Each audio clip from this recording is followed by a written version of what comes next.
राष्ट्रीय उत्कर्ष अभियान यात्रा के तहत गोवर्धन मठ पुरी पीठाधीश्वर जगत गुरु शंकराचार्य स्वामी निश्चलानंद सरस्वती महाराज गुरुवार 27 अप्रैल को प्रातः 8 बजे जयपुर पहुँचे, जहां जयपुर रेलवे स्टेशन पर कार्यक्रम संयोजक आदित्य वाहिनी पीठ परिषद के प्रदेश अध्यक्ष गोपाल शर्मा एवं भक्तों ने विशाल संख्या में गुरुदेव का जयपुर पधारने पर अभिनंदन किया और पूरा वातावरण धर्म की पताकाओं से आनंदित हो गया।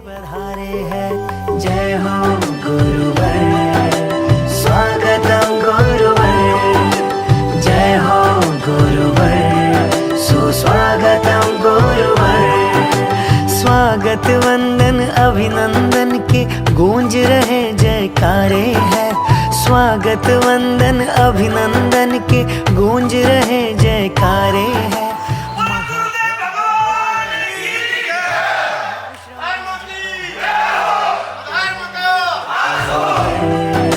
स्वागतम गुरुवर, जय हो गुरुवर, सुस्वागतम गुरुवर।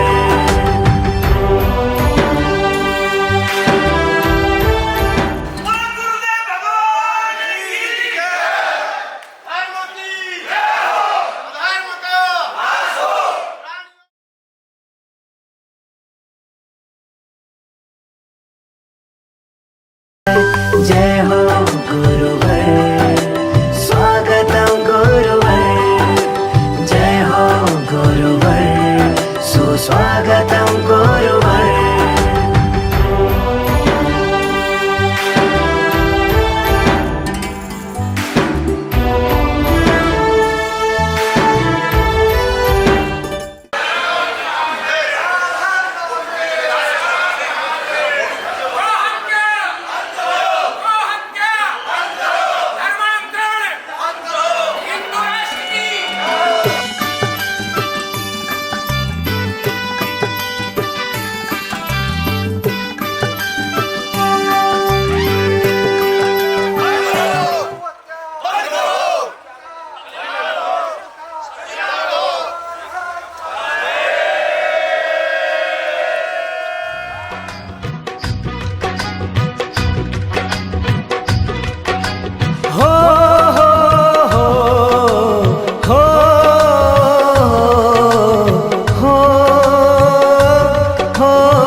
गुरु में संसार समाया, उनका है आशीष पाया।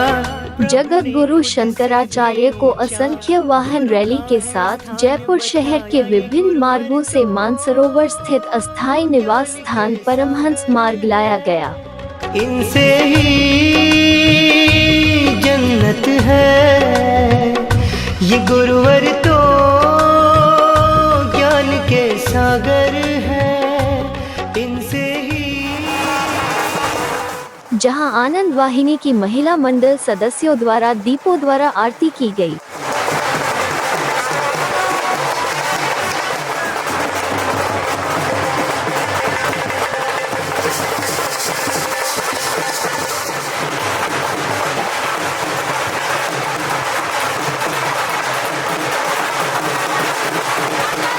इस दौरान भक्तों ने पूजा अर्चना की।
राष्ट्रीय उत्कर्ष अभियान यात्रा के तहत जयपुर पहुंचे गोवर्धन मठ पुरी पीठाधीश्वर जगत गुरु शंकराचार्य स्वामी निश्चलानंद सरस्वती महाराज के सानिध्य में दोपहर 1 बजे दिव्य दर्शन प्रेस वार्ता एवं गुरु दीक्षा का भव्य आयोजन किया गया। पादुका पर भगवान नारायण के ही चरण चिन्ह होते हैं। हम नित्य ही उनका पूजन करते हैं। श्रीमन नारायण से 10वें स्थान पर आदि शंकराचार्य सिद्ध होते हैं। शंकराचार्य के बाद मेरा 145वां स्थान है। श्रीमन नारायण से मेरा 155वां स्थान है। 1,97,29,59,123 वर्षों की हमारी परंपरा इस कल्प में है। श्रीमन नारायण की पादुका है, उन्हीं के चरण चिन्हों से चर्चित है। उनका हम नित्य पूजन करते हैं। श्रद्धालु भी उचित समय पर उन्हीं में पत्र पुष्प निवेदित करते हैं। और क्या राम राज्य का लक्ष्य लेकर चले थे आप, उसमें कहाँ तक सफलता मिली है और कब तक मिल पाएगी पूरी तरह से? राम राज्य का अर्थ क्या होता है? दैहिक दैविक भौतिक ताप किसी को व्याप्त ना हो। हमारे आपके जीवन में सुसुप्ति या गाढ़ी नींद आती है। सार्वभौम सिद्धांत है कि गाढ़ी नींद में अहम सोया होता है, बीज रूप में विद्यमान होता है। सर्दी गर्मी भूख प्यास से द्वंद्व की और दैहिक दैविक भौतिक ताप की प्राप्ति गाढ़ी नींद में किसी को नहीं होती। गाढ़ी नींद की इस सिद्धि को व्यवहार जगत में अपने जीवन और समाज में उतार देना ही राम राज्य है। दैहिक दैविक भौतिक तापा राम राज्य नहीं काबू रखा। जो सिद्ध महापुरुष होते हैं, समाधि सुसुप्ति और स्वप्न में जो प्राप्त होती है सिद्धि, उसको अपने जीवन में व्यावहारिक आधार पर और अन्यों के जीवन में भी प्रतिष्ठित करने में समर्थ है। आगे व्यासपीठ और शासन तंत्र दोनों में विसंगति न हो, दोनों में सैद्धांतिक सामंजस्य हो, तब राम राज्य की प्रतिष्ठा होती है। वशिष्ठ जी थे घरानी, दोनों में सैद्धांतिक तालमेल था तो राम राज्य की प्रतिष्ठा हो गई। आगे आप देश भर की यात्रा पर है, कर रहे हैं राष्ट्रीय उत्कर्ष अभियान का क्या उद्देश्य है, क्या मैसेज देंगे? तो मैंने पहले बता दिया।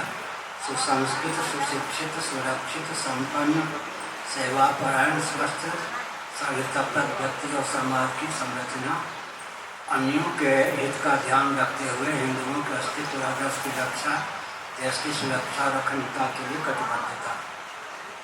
वसुधैव कुटुंबकम की जो उदात्त भावना है, जो कि हमारे आपके जीवन में चरितार्थ है, उसे विश्व स्तर पर क्रियान्वित करना हमारी यात्रा का लक्ष्य है। हम असफल होते हैं, क्यों नहीं असफल होते? अहम और आलस्य दो को स्थान देते नहीं। भगवान का शास्त्र का रूप देखकर हम काम करते हैं। देश काल परिस्थिति में तालमेल बैठा के काम करते हैं। साधु मत, भक्त मत, लोक मत, राजमत, शास्त्र मत में सामंजस्य साध करके हम काम करते हैं। दर्शन विज्ञान और व्यवहार में सामंजस्य साध करके हम काम करते हैं। हमारे जीवन में असफलता नामक कोई चीज़ नहीं। और अंतिम सवाल ये कि धर्म क्या चीज़ है? धारणा धर्म महाभारत, मत्स्य पुराण, मनुस्मृति आदि का अध्ययन कीजिए। जो धारक और उद्धारक हो उसका नाम धर्म होता है। धर्म के दो भेद हैं कठोपनिषद के अनुसार। एक सिद्ध कोटि का धर्म होता है, एक साध्य कोटि का धर्म होता है। आ जाओ स्वामी जी, सिद्ध कोटि का धर्म सुन लीजिए। पृथ्वी के जितने कार्य हैं उनको पृथ्वी धारण करती है, यह वैज्ञानिक तथ्य है। उनका उदय स्थान, निलय स्थान, विलय स्थान पृथ्वी ही सिद्ध है। पृथ्वी को धारण करने वाला जल है। सन्निकट में विशेष उपादान जल को धारण करने वाला अग्नि तत्व है, अग्नि को धारण करने वाला वायु तत्व है, वायु को धारण करने वाला आकाश है, आकाश की उत्पत्ति परमात्मा से होती है। तस्माद वायु तस्माद आत्मा आकाश संहिता सिद्ध कोटि के धर्म का मैंने वर्णन किया। कठोपनिषद में आत्मा का नाम धर्म है, परमात्मा का नाम धर्म है। बौद्धों ने भी आत्मा को धर्म कहा। साध्य कोटि का धर्म है यज्ञ दान तप व्रत वर्ण और आश्रम के अनुरूप कर्म। साध्य कोटि का यज्ञ करना होगा तो मुट्ठी खोलनी पड़ेगी, दान देने के लिए मुट्ठी खोलनी पड़ेगी। व्रत करना होगा तो अन्न जल पर संयम करना होगा। तप करना होगा तो विषय जन आनंद का भी त्याग करना होगा।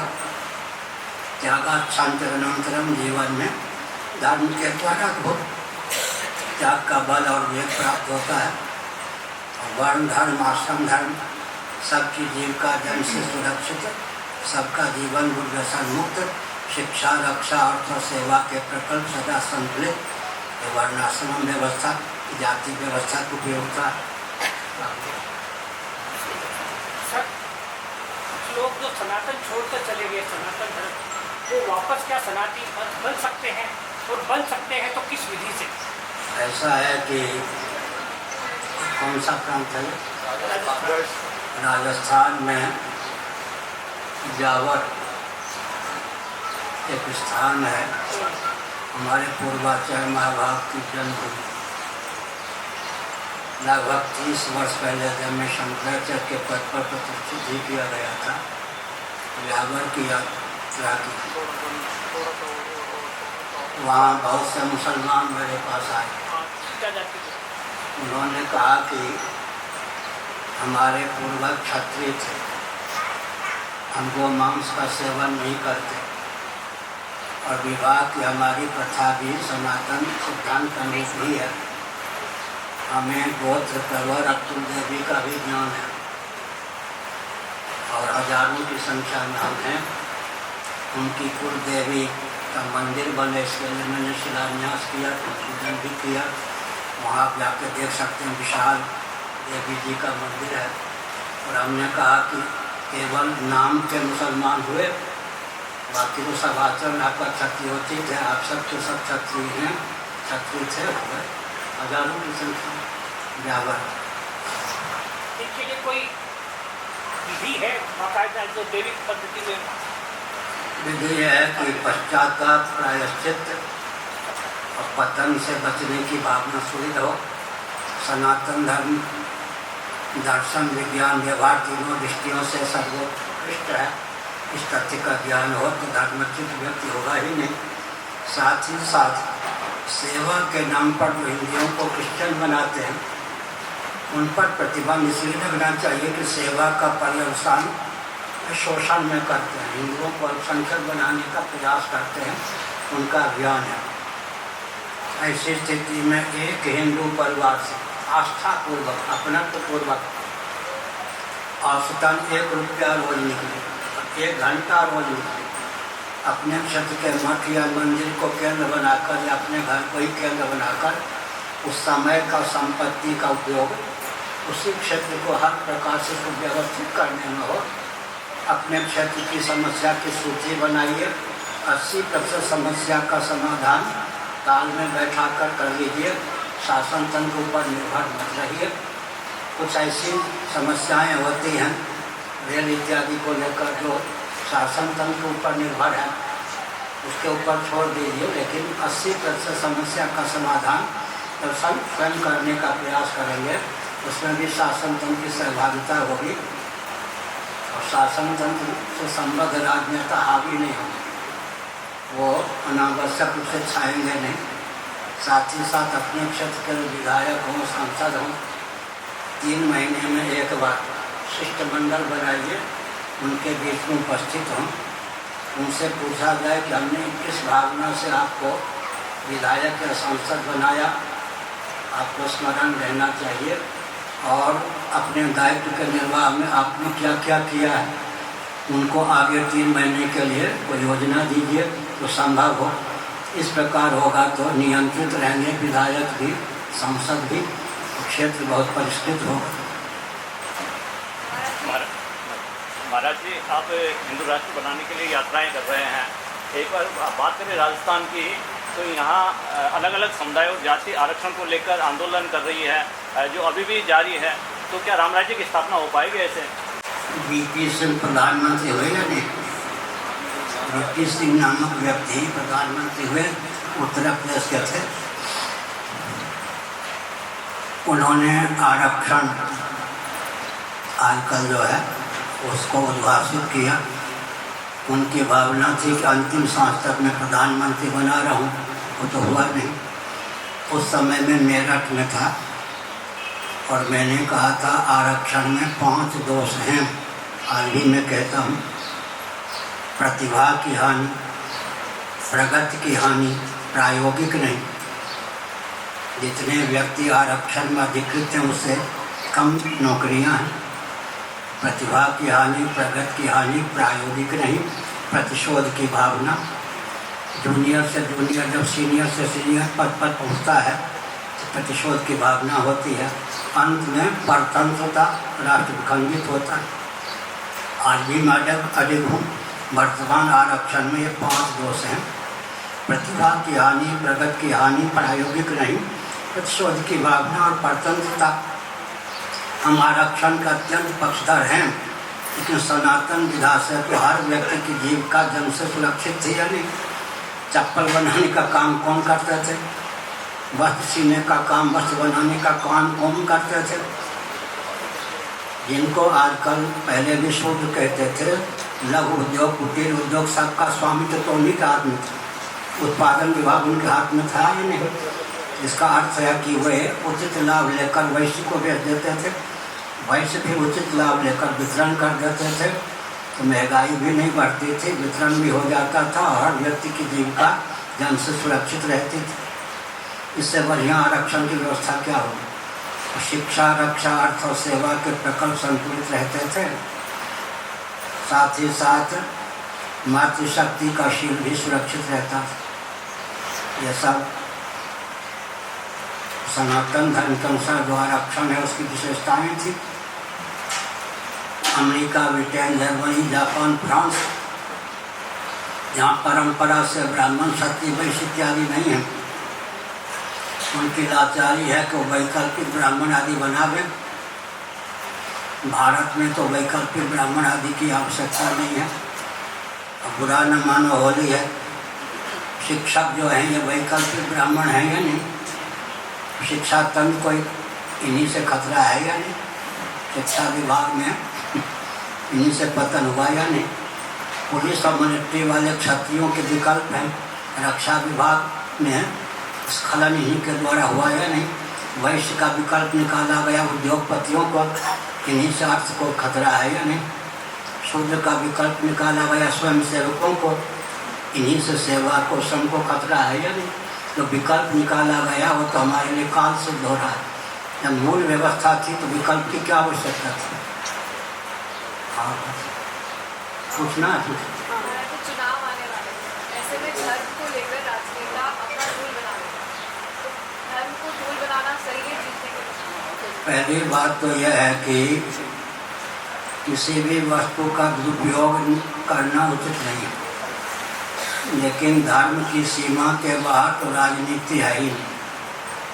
राजनीति 1, राजधर्म 2, शास्त्र धर्म, क्षत्रियों का धर्म 3, अर्थ नीति 4, दंड नीति 5। ये पांचों एकार्थक हैं, पर्यायवाचक। क्या जिसको राजनीति कहते हैं उसी को राजधर्म कहते हैं, उसी को क्षात्र धर्म कहते हैं, उसी को दंड नीति कहते हैं, उसी को अर्थनीति कहते हैं। धर्म की सीमा के बाहर तो राजनीति है नहीं। रोटी बेटी की मर्यादा के समय धर्म का खंडन करते हैं ये राजनेता, तो चुनाव के समय जातिवाद को प्रोत्साहन देते हैं। धर्म का दुरुपयोग हुआ है।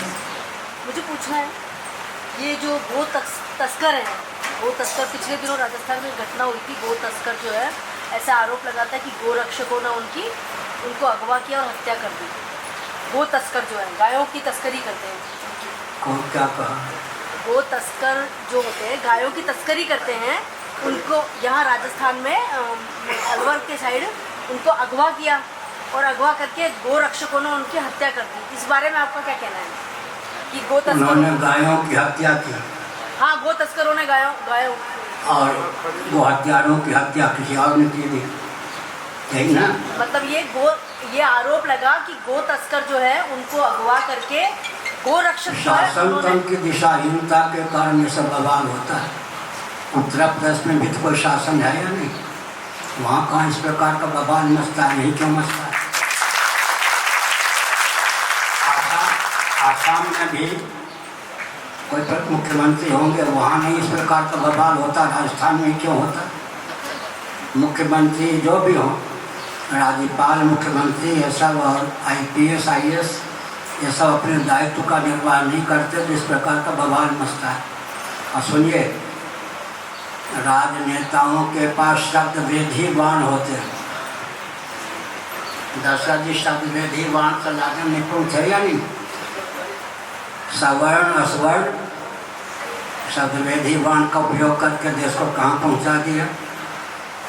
श्रमजीवी, बुद्धिजीवी, अब एक नया बवाल खड़ा किया, आदिवासी और आगंतुक। शब्द वेधी बाण का उपयोग करके चुनाव में अपना काम बना लेते हैं और देश का स्तर गिरा देते हैं, प्राण का स्तर गिरा देते हैं। राजनेताओं से फिर छुड़ाना चाहिए। देश को जैसे राजनेता चाहिए उस प्रकार के राजनेता को न होनी चाहिए। मैंने क्या कहा? सवर्ण, असवर्ण, श्रमजीवी, बुद्धिजीवी और आदिवासी, आगंतुक। आदिवासी जब हम कहते हैं तो उसका मतलब व्यास, वशिष्ठ आदि यहाँ के मूल निवासी नहीं थे। घातक शब्द है। एक नहीं पूछना चाहती, रामचरितमानस को लेकर बिहार के शिक्षा मंत्री ने कहा कि इसको लेकर ना मतलब कुछ टिप्पणियां करी, शूद्र, पशु, नारी, उस वाले उसके। शिक्षा मंत्री को अकल है नहीं, शिक्षा लेने की आवश्यकता, शिक्षा मंत्री बन गया। अगर सुनो, रामचरितमानस में क्या लिखा है? नाना पुराण निगमागम सम्मतम यत्, वेदादि शास्त्र सम्मत यह ग्रंथ है। वेदादि शास्त्रों का तात्पर्य अगर आजकल के शिक्षा मंत्री ही निकाल दें तो हम लोगों की आवश्यकता क्या? अकल के दुश्मन, सकल के बवाल मचाने वाले भूत प्रेत, इन सबको भूत प्रेत कहना चाहिए। महाराज जी, आप इस चौपाई को किस परिप्रेक्ष्य में लेते हैं? ढोल गंवार, शुद्ध पशुनारी, ये सब धारणा क्या दिखा है? आप एक श्लोक को किस परिप्रेक्ष्य में लेते हैं? मैं भी पत्रकार रहा हूँ, अवैतनिक। लालयत पंचवर्षाणी 10 वर्षाणी तारयत, इसने लिखा है चाणक्य जी ने।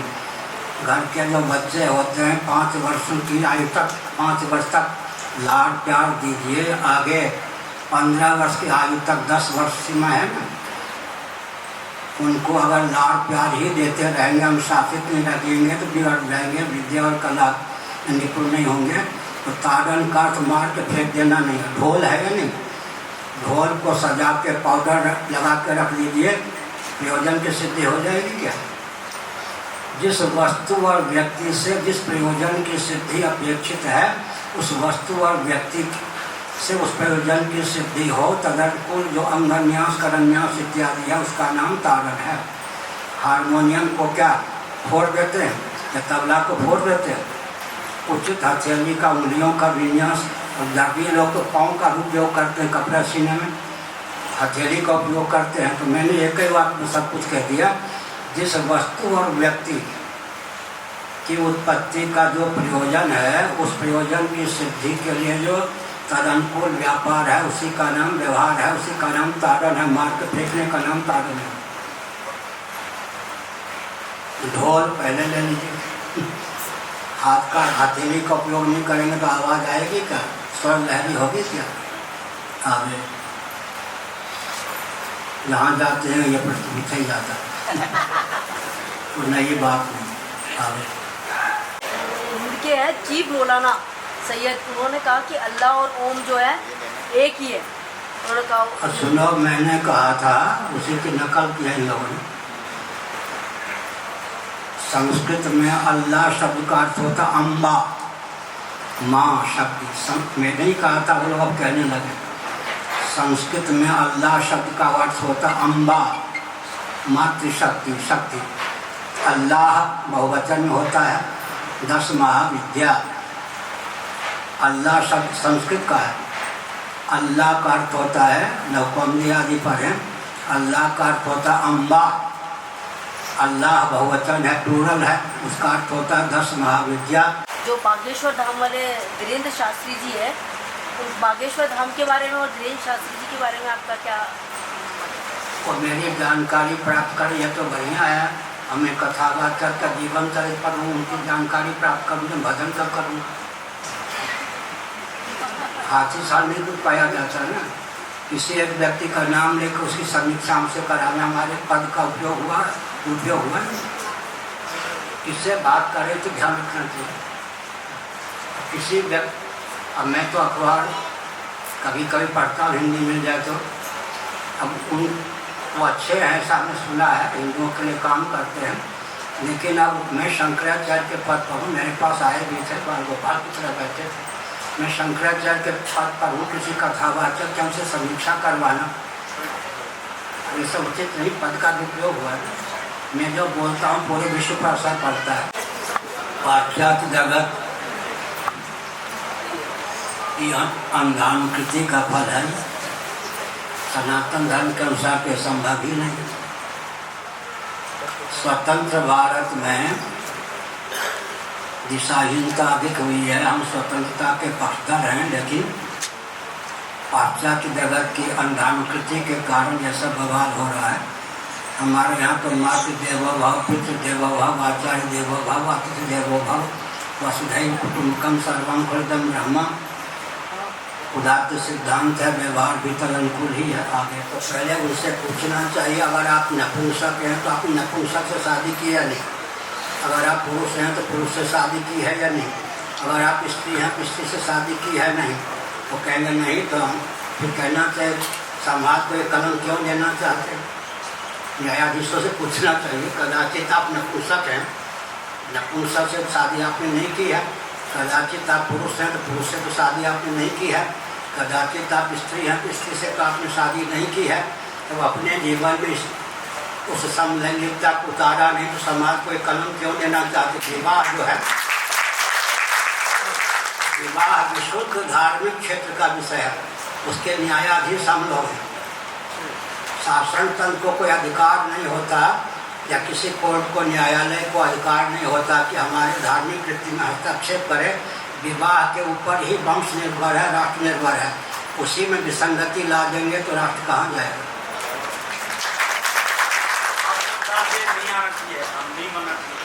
क्या कानून नहीं बनना चाहिए? बोल तो दिया, कितने बार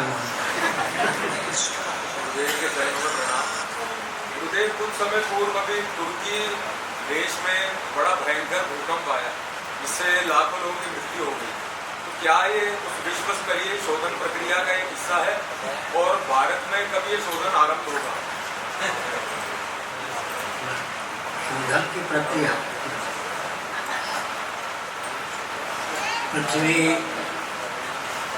कुपित हो जाती है तो भूकंप होता है, जल को विकृत और कुपित कर दिया जाता है तो अतिवृष्टि होती है, समुद्र अपनी मर्यादा का अतिक्रमण करके विप्लव मचा देते हैं, अग्नि कुपित हो जाते हैं तो जगह जगह आग लगती है, वायु कुपित कर दिए जाते हैं तो आंधी तूफान लाकर को नष्ट कर देते हैं। भूख तक पृथ्वी जल तेज वायु, इनको परिष्कृत रखने का सदा प्रयास करना चाहिए।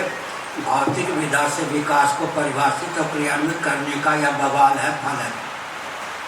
विकास के हम पक्षधर हैं, लेकिन पहले विकास की परिभाषा तो इन सबको मालूम हो ना, तब विकास की परिभाषा जानते नहीं, विकास के नाम पर बवाल मचाते हैं। आपको मालूम होगा इस विकास की दूषित परिभाषा के कारण चंद्रमा की सतह भी कई मीटर धंस गई, यहाँ का प्रभाव वहाँ भी बढ़ा।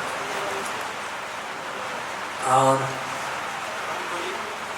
दादू जी के जो शिष्य हुए उन्होंने एक सवाल पूछा, दादू जी के शिष्य हैं, उन्होंने एक बात कही थी कि नाम लेत नौ ग्रह टलें, भजन करें भय जाए, जगत जीवन अजपा जपे सो सभी विघ्न चला।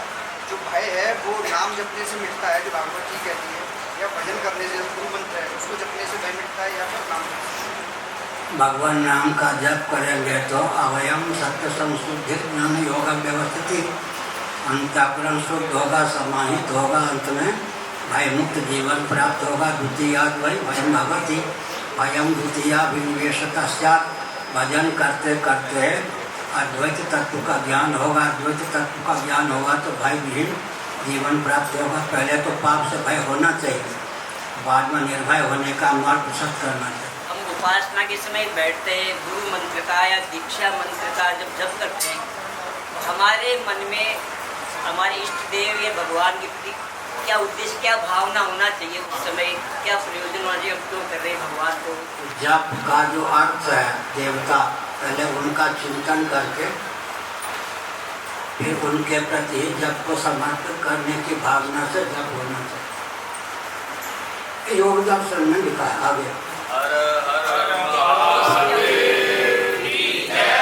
सर्वप्रथम माताओं से आग्रह है एक एक करके आवे।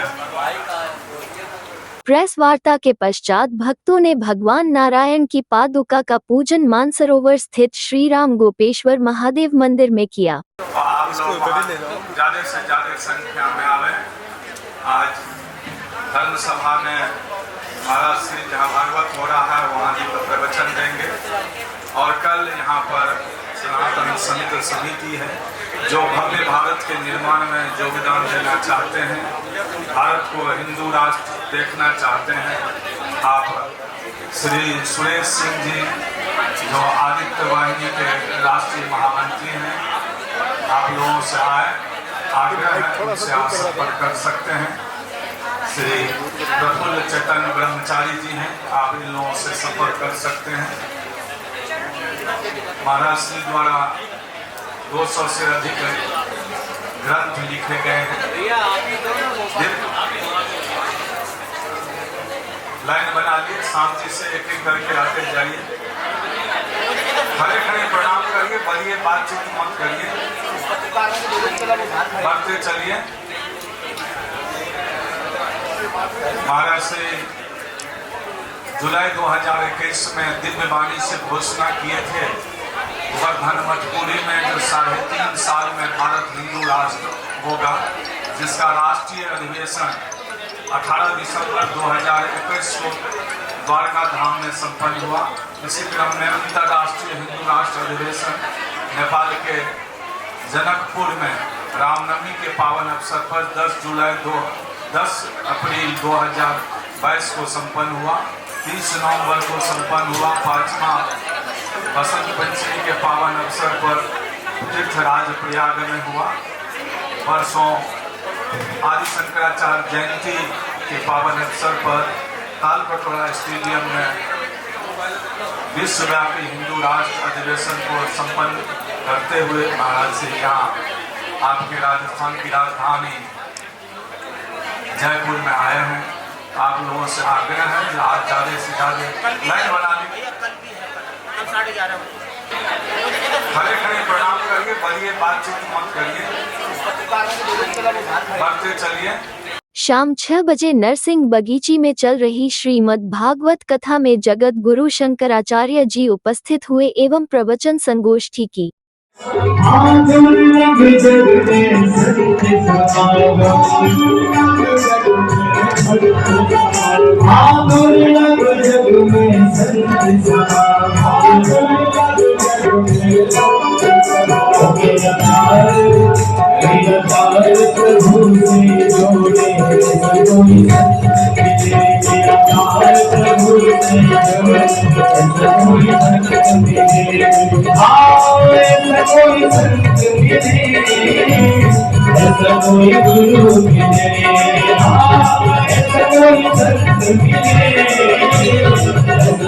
नरसिंह बगीची के आचार्य राम रतन दास महाराज जी ने भी शंकराचार्य का अभिनंदन किया तथा कार्यक्रम संयोजक आदित्य वाहिनी पीठ परिषद के प्रदेश अध्यक्ष गोपाल शर्मा, हजारों श्रद्धालु संत उपस्थित रहे। आदि गुरु शंकराचार्य भगवान के इस आश्रम के श्री महंत पूज्य श्री राम रतन देवाचार्य जी महाराज गुरुदेव को माल्यार्पण किए और आचार्य श्री बालमुकुंद जी महाराज गुरुदेव को माल्यार्पण कर रहे हैं। आप सभी की तरफ से भावनात्मक गुरुदेव के श्री चरणों में माल्यार्पण करते हैं।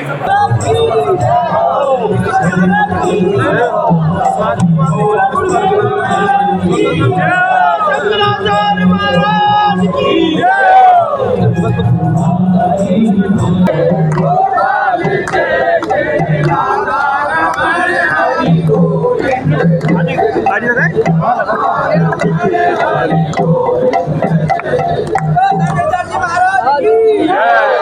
गुरु महाराज की